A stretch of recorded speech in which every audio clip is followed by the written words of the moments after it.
Hey, what's up everybody? It's Carpo. I was just thinking about people and places and things and attitudes, and I was reciting to myself the reasons why people defend their point of view. And I came up with three types of people and three reasons, I should say.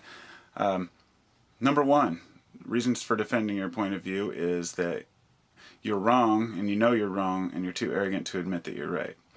Number two, you know you're right and you really want to express to the other person that you're right out of ego or out of just wanting them to know the truth. And then there's C, wanting to defend your point of view because you think that you're right and you're totally convinced that you're right, but you're not.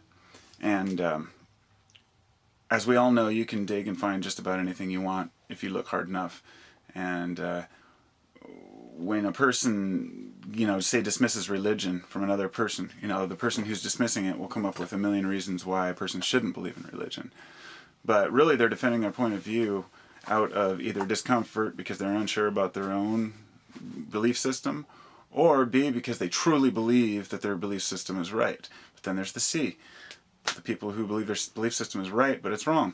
And obviously, can all religions be right? Maybe, perhaps. Except for if there are components to each religion. People say you can all find your own path to God, but there are components to religion that conflict with each other. And it all comes down to the perception of the meaning behind it. So this can be extended to all types of daily behavior and discussions we have. We become religious about our beliefs, whether they're religions or not. I've found some really convincing things in my life that made me think things were a certain way, and found out years later that they weren't. So I either had the choice to admit that I was wrong, or to continue believing what I thought was true, and know that I was wrong in my heart. And I suppose there would have been the C option, to force myself and convince myself that I really think it's real when it isn't. But I chose to, admit when I'm wrong, and so, I've over time, had to change a lot of my views, a lot of my world views on what's important. And a good example is nuclear power. I was way against nuclear power for a long time.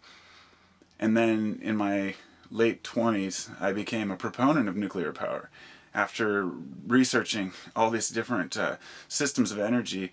And my reasoning behind being a proponent of nuclear power was simply because, not because I thought it was a clean form or that we should be using it, was because I thought at that point that there was no other way out than to keep using it until we can figure out a better way, because burning coal wasn't helping at all.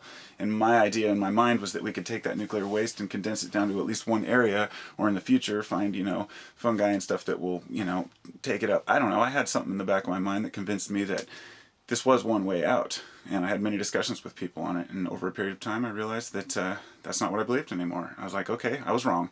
Nuclear power is not a good way. It doesn't matter if I guess what made me change my mind was the fact that I realized that global warming was not what they had always told us it was.